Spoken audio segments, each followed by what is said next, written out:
നമ്മുടെ മൂന്നാമത്തെ unit classification of elements and periodicity in properties ആണ്.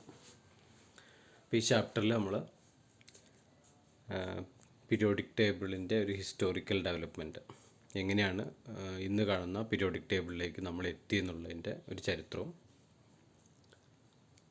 പിന്നെ മോഡേൺ പീരിയോഡിക് ടേബിളിൻ്റെ പ്രത്യേകതകൾ, അതേപോലെ തന്നെ പീരിയോഡിക് ടേബിളിലുള്ള എലമെൻറ്റുകളെ പരിചയപ്പെടുക, അവയുടെ പ്രത്യേകതകൾ എന്തൊക്കെയാണെന്ന് പരിചയപ്പെടുക എന്നൊക്കെയാണ് നമ്മൾ ഉദ്ദേശിക്കുന്നത്. അപ്പോൾ അതിൽ നമുക്ക് ആദ്യത്തിൻ്റെ historical development of the periodic table നോക്കാം.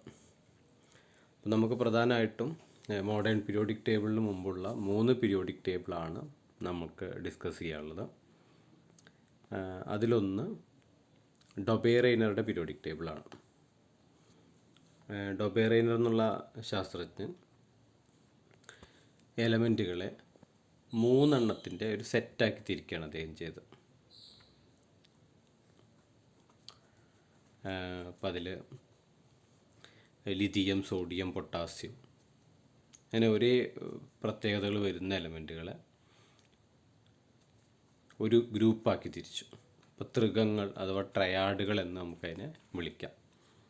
അതിൽ കാൽസ്യം, സ്ട്രോൺഷ്യം, ബേരിയം, അത് സെയിം പ്രോപ്പർട്ടിയാണ് അവിടെ റിപ്പീറ്റ് ചെയ്ത് വരുന്നത്. അവർക്ക് ക്ലോറിൻ, ബ്രോമിൻ, അയഡിൻ. അപ്പോൾ ഇത്തരത്തിൽ സിമിലർ പ്രോപ്പർട്ടിയുള്ള 3 എലമെൻറ്റുകളുടെ സെറ്റാക്കിയിട്ടാണ് പീരിയോഡിക് ടേബിളിൻ്റെ ആദ്യ രൂപം എന്ന നിലയ്ക്ക് നമുക്ക് ഡൊബേറൈനറുടെ ക്ലാസിഫിക്കേഷനെ കാണാൻ കഴിയും. അദ്ദേഹത്തിൻ്റെ പീരിയോഡിക് ടേബിളിൻ്റെ ഒരു പ്രത്യേകത എന്ന് പറയുന്നത് ഓരോ ട്രയാഡിലും, ഇപ്പോൾ ലിഥിയം, സോഡിയം, പൊട്ടാസ്യം എടുത്തു കഴിഞ്ഞാൽ അതിലെ ആദ്യത്തെയും രണ്ടാമത്തെയും ആളുടെ മാസിൻ്റെ ആവറേജ് ആയിരിക്കും നടുക്കിലത്തെ ഉള്ള ആളുടെ മാസ്. ഇപ്പോൾ ലിഥിയത്തിൻ്റെ അറ്റോമിക് വെയ്റ്റ് 6.9, ഇപ്പോൾ ആൾമോസ്റ്റ് 7 അല്ലേ. പൊട്ടാസ്യം 39.1. അതിൻ്റെ ഒരു ആവറേജ് എടുത്തു കഴിഞ്ഞാൽ നമുക്ക് ഏകദേശം സോഡിയത്തിൻ്റെ മാസ് കിട്ടും. അപ്പോൾ ഇതായിരുന്നു പീരിയോഡിക് ടേബിളിൻ്റെ ആദ്യ കാലത്ത് നമ്മൾ ഉപയോഗിച്ചിരുന്ന, ഏറ്റവും ആദ്യ കാലത്ത് ഉണ്ടായിട്ടുള്ള ഡെവലപ്മെൻറ്റുകളിലൊന്ന്. പിന്നീട് ന്യൂലാൻഡ്സ് എന്നുള്ള ഒരു ശാസ്ത്രജ്ഞൻ, അദ്ദേഹം ഒക്ടേവ്സ് എന്നുള്ള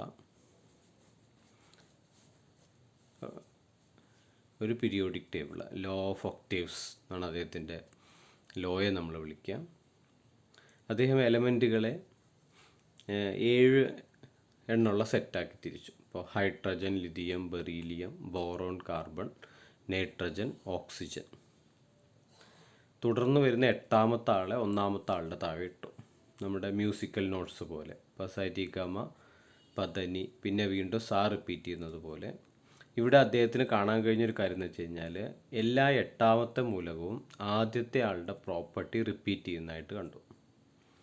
അപ്പോൾ ലിഥിയം നമുക്ക് ഇപ്പോൾ 2ാമത്തെ ടേബിൾ ഗ്രൂപ്പ് ഉദാഹരണമായിട്ട് എടുത്താൽ, ലിഥിയത്തിന് ശേഷം 8ാമതായി വരുന്ന സോഡിയമാണ്. സോഡിയത്തിന് ശേഷം വീണ്ടും 8ാമത് റിപ്പീറ്റ് ചെയ്യുന്ന പൊട്ടാസ്യമാണ്. അപ്പോൾ അത്തരത്തിൽ ഒരു പ്രോപ്പർട്ടി റിപ്പീറ്റ് ചെയ്ത് വരുന്നതായിട്ട് അദ്ദേഹം കണ്ടു. അപ്പോൾ ഇതിനെയാണ് ലോ ഓഫ് ഒക്ടേവ്സ് എന്ന് പറയുന്നത്. Every 8th element resembles the first. ഇപ്പോൾ ന്യൂലാൻഡ്സിനെ നമ്മൾ പീരിയോഡിക് ടേബിളിൽ നിന്ന് ആദ്യമായിട്ട് മ്യൂസിക് കേട്ട ആൾ എന്നുള്ള രീതിയിലേക്ക് നമ്മൾ പറയലുണ്ട്. അല്ലെങ്കിൽ പീരിയോഡിക് ടേബിളിൻ്റെ ഒരു ആവർത്തനം കണ്ടെത്തിയ ആൾ, അതിൽ നിന്ന് അതിൻ്റെ ഒരു മൂലകങ്ങളെ അടുക്കി വയ്ക്കുമ്പോൾ കിട്ടുന്ന വലിയൊരു സംഗീതത്തെ കണ്ടെത്തിയ ആൾ എന്നുള്ള നിലയ്ക്ക് നമ്മൾ ന്യൂലാൻഡ്സിനെ ഓർക്കുന്നുണ്ട്. അപ്പോൾ ന്യൂലാൻഡ്സ് ഡൊബേറൈനറിൽ നിന്നുള്ള വ്യത്യാസം എന്താണെന്ന് വെച്ച് കഴിഞ്ഞാൽ കുറേയും കൂടെ മൂലകങ്ങൾ അദ്ദേഹം അടുക്കി വയ്ക്കാനുള്ള ശ്രമം നടത്തി. തുടർന്ന് നമുക്ക് അറിയാനുള്ളത്, നമുക്ക് എല്ലാവർക്കും പരിചയമുള്ള ഡിമിട്രി മെൻഡലീയേഫിൻ്റെ പീരിയോഡിക് ടേബിളാണ്. ഡിമിട്രി മെൻഡലീവാണ് ഇപ്പോൾ രസതന്ത്രത്തിൻ്റെ ചരിത്രത്തിലെ ഏറ്റവും പ്രാധാന്യമുള്ള ശാസ്ത്രജ്ഞന്മാരിൽ ഒരാൾ. കാരണം അദ്ദേഹമാണ് മൂലകങ്ങളെ വളരെ കൃത്യമായി ശാസ്ത്രീയമായും അവയെ ക്ലാസിഫൈ ചെയ്ത ആദ്യത്തെ ശാസ്ത്രജ്ഞന്മാരിൽ ഒരാൾ.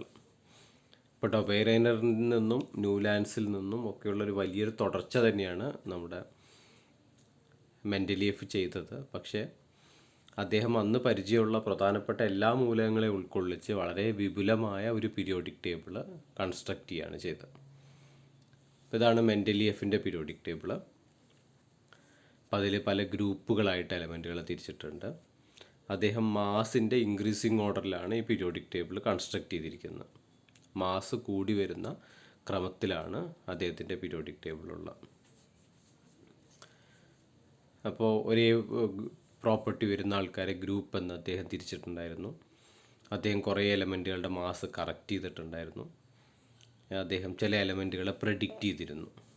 അപ്പോൾ അലുമിനിയത്തിന് ശേഷം എക്ക-അലുമിനിയം എന്നുള്ള എലമെൻറ്റിനെ അദ്ദേഹം പ്രെഡിക്റ്റ് ചെയ്തിരുന്നു. സിലിക്കണിന് ശേഷം വരുന്ന എലമെൻറ്റിനെ എക്ക-സിലിക്കൺ എന്ന് പറഞ്ഞ് അദ്ദേഹം ചില സ്പേസുകൾ ഒഴിച്ചിടുകയൊക്കെ ചെയ്തിട്ടുണ്ടായിരുന്നു. ഇപ്പോൾ മെൻഡലിയേഫ് പീരിയോഡിക് ടേബിൾ ഉണ്ടാക്കിയത് അറ്റോമിക് വെയ്റ്റിൻ്റെ ഒരു ഫംഗ്ഷൻ എന്നുള്ള നിലയ്ക്കാണ്. അപ്പോൾ ഇത് നമ്മൾ മെൻഡലീവ്സ് പീരിയോഡിക് ലോ എന്നറിയപ്പെടുന്നു. അപ്പോൾ മെൻഡലീവ്സ് പീരിയോഡിക് ലോ നമുക്ക് ഇങ്ങനെ പറയാം. It states that the physical and chemical properties of the elements are periodic functions of their atomic weights. അപ്പോൾ ഇതാണ് മെൻഡലിയേഫിൻ്റെ പീരിയോഡിക് ലോ. അപ്പോൾ ഈ ലോയുടെ അടിസ്ഥാനത്തിലാണ് അദ്ദേഹം എലമെൻറ്റുകളെ ക്ലാസിഫൈ ചെയ്തത്. അപ്പോൾ നമുക്ക് മെൻഡലിയേഫിൻ്റെ മെറിറ്റുകളും ഡീമെറിറ്റുകളും എന്താണ് എന്ന് ഡിസ്കസ് ചെയ്യാം.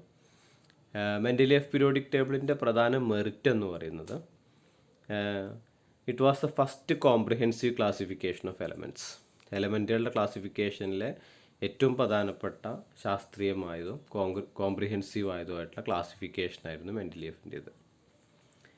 He corrected the wrong atomic weights of some elements and placed them in correct position in the periodic table. ചില എലമെൻറ്റുകളുടെ വെയ്റ്റുകൾ അദ്ദേഹം കറക്റ്റ് ചെയ്യുക ഉണ്ടായി.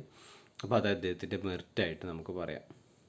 നമ്മൾ നേരത്തെ സൂചിപ്പിച്ച പോലെ he left vacant places for undiscovered elements and predicted some of their properties. ഇനി വരാൻ പോകുന്ന എലമെൻറ്റുകളെ അദ്ദേഹം പ്രെഡിക്റ്റ് ചെയ്തു. ഇപ്പോൾ എക്ക-അലുമിനിയം, എക്ക-സിലിക്കൺ പോലുള്ള ആൾക്കാർ അദ്ദേഹം പ്രെഡിക്റ്റ് ചെയ്തു. Then elements with similar properties are placed in the same group. ഒരു ഗ്രൂപ്പ് എന്ന നമ്മുടെ മോഡേൺ പീരിയോഡിക് ടേബിളിൽ ഗ്രൂപ്പുകളും പീരീഡും ഒക്കെ നമുക്കുണ്ട്. അപ്പോൾ അതിലെ ഗ്രൂപ്പ് എന്നൊരാശയത്തിന് വളരെ വ്യക്തമായൊരു അടിസ്ഥാനമിട്ട അദ്ദേഹമാണ്. പക്ഷെ അദ്ദേഹത്തിൻ്റെ പീരിയോഡിക് ടേബിൾ നമ്മളിപ്പോൾ യൂസ് ചെയ്യുന്നില്ല എന്ന് നമുക്കറിയാം. അപ്പോൾ അതിന് കാരണം എന്താ വെച്ച് കഴിഞ്ഞാൽ അതിൽ ചില ഡീമെറിറ്റുകളുണ്ട്. നമ്മൾ മാസിൻ്റെ ക്രമത്തിലാണ് അദ്ദേഹം അറേഞ്ച് ചെയ്തത്. അത് തന്നെ അദ്ദേഹത്തിൻ്റെ പ്രധാനപ്പെട്ട ഡീമെറിറ്റാണ്. മറ്റ് പ്രധാനപ്പെട്ട ഡീമെറിറ്റുകൾ എന്ന് പറയുന്നത് ഡിസ്സിമിലർ പ്രോപ്പർട്ടിയുള്ള എലമെൻറ്റുകളെയൊക്കെ അദ്ദേഹം ചിലപ്പോൾ ഒരേ ഗ്രൂപ്പിൽ തന്നെ അതിലിട്ടിട്ടുണ്ട്. പിന്നെ he could not give an exact position for hydrogen. ഹൈഡ്രജൻ്റെ പൊസിഷൻ കൃത്യമായിട്ട് അദ്ദേഹത്തിന് കൊടുക്കാൻ കഴിഞ്ഞില്ല. He could not give exact position for lanthanoids and actinoids and also for isotopes. ഇപ്പോൾ ലാന്തനോയിഡുകളും ആക്റ്റിനോയിഡും മോഡേൺ പീരിയോഡിക് ടേബിളിൽ പൊസിഷൻ നമുക്ക് കാണാണ്ട് എഫ് ബ്ലോക്ക് എന്ന് പറഞ്ഞാൽ താഴെയായിട്ട് കൊടുക്കും. പക്ഷേ ഇത് അദ്ദേഹത്തിൻ്റെ പീരിയോഡിക് ടേബിളിൽ അങ്ങനെ ഒരു പൊസിഷൻ ഇല്ല. പിന്നെ ഐസോട്ടോപ്പുകളെക്കുറിച്ച് അദ്ദേഹം ഒന്നും പറയുന്നില്ല. കാരണം അദ്ദേഹം മാസിൻ്റെ ഇൻക്രീസിങ് ഓർഡറിലാണ് പീരിയോഡിക് ടേബിൾ ഉണ്ടാക്കുന്നത്. പക്ഷേ ഐസോട്ടോപ്പുകളെക്കുറിച്ച് പറയുന്നില്ല. Mendeleev's periodic table did not strictly obey the increasing order of atomic weight. അദ്ദേഹം അറ്റോമിക് വെയ്റ്റിൻ്റെ ഇൻക്രീസിങ് ഓർഡറിലാണ് ആ പീരിയോഡിക് ടേബിൾ ഉണ്ടാക്കിയത്. എന്നാൽ അതും ഫോളോ ചെയ്യുന്നില്ല. അപ്പോൾ ഇത്രയും ഡീമെറിറ്റുകൾ നമ്മൾ ഇപ്പോൾ മോഡേൺ ഇപ്പോൾ പുതിയ കാലത്ത് നോക്കുമ്പോൾ നമുക്ക് അങ്ങനെ പറയാൻ കഴിയും. പക്ഷേ ഒരുപക്ഷെ അദ്ദേഹം കണ്ടെത്തിയ കാലത്ത് പീരിയോഡിക് ടേബിളിൻ്റെ ചരിത്രത്തിലെ ഏറ്റവും വലിയ നേട്ടങ്ങളിലൊന്നായിരുന്നു അദ്ദേഹത്തിൻ്റെ പീരിയോഡിക് ടേബിൾ. പിന്നീടാണ് അറ്റോമിക് മാസ് അല്ല, സത്യത്തിൽ അറ്റോമിക് നമ്പറാണ്. മെൻഡലിയേഫിന് തെറ്റിപ്പോയത് അവിടെയാണ്. ഇത് ഹെൻറി മോസ്ലി എന്നുള്ള സയൻറ്റിസ്റ്റാണ്. അദ്ദേഹമാണ് ഇപ്പോൾ കാണുന്ന മോഡേൺ പീരിയോഡിക് ടേബിളിൻ്റെ ഉപജ്ഞാതാവ്. ഇവിടെ നമുക്ക് പരിചയമുള്ളതുപോലെ തന്നെ എലമെൻറ്റുകളെ അറ്റോമിക് നമ്പറിൻ്റെ ഇൻക്രീസിങ് ഓർഡറിലാണ് നമ്മൾ എലമെൻറ്റുകളെ പ്ലേസ് ചെയ്തിരിക്കുന്നത്. അപ്പോൾ അത് മോഡേൺ പീരിയോഡിക് ലോ ആയിട്ട് നമുക്ക് പറയാൻ കഴിയും. ഇപ്പോൾ 2 പീരിയോഡിക് ലോ ആണ് ഇപ്പോൾ നമ്മൾ പറഞ്ഞത്. ഒന്ന് Mendeleev periodic law. Modern periodic law നമുക്കിങ്ങനെ സ്റ്റേറ്റ് ചെയ്യാം. The physical and chemical properties of the elements are periodic functions of their atomic numbers. അപ്പോൾ ഇതാണ് പീരിയോഡിക് ടേബിളിൻ്റെ പ്രധാനപ്പെട്ട ഹിസ്റ്റോറിക്കൽ ഡെവലപ്മെൻറ്റ് എന്ന് പറയുന്നത്. ഡൊബൈറൈനറിൽ നിന്ന് ന്യൂലാൻഡ്സിലേക്ക് പോയി. ഡൊബൈറൈനർ തൃഗങ്ങളായിരുന്നു. അതിൽ നിന്ന് ന്യൂലാൻഡ്സിൻ്റെ ഒക്ടേവ്സിലേക്ക് എത്തി. പിന്നെ വളരെ വിപുലമായിട്ടുള്ള മെൻഡലിയേഫിൻ്റെ പീരിയോഡിക് ടേബിളിലേക്ക് എത്തി. അതിൽ നിന്ന് മോഡേൺ പീരിയോഡിക് ടേബിളിലേക്ക് എത്തി.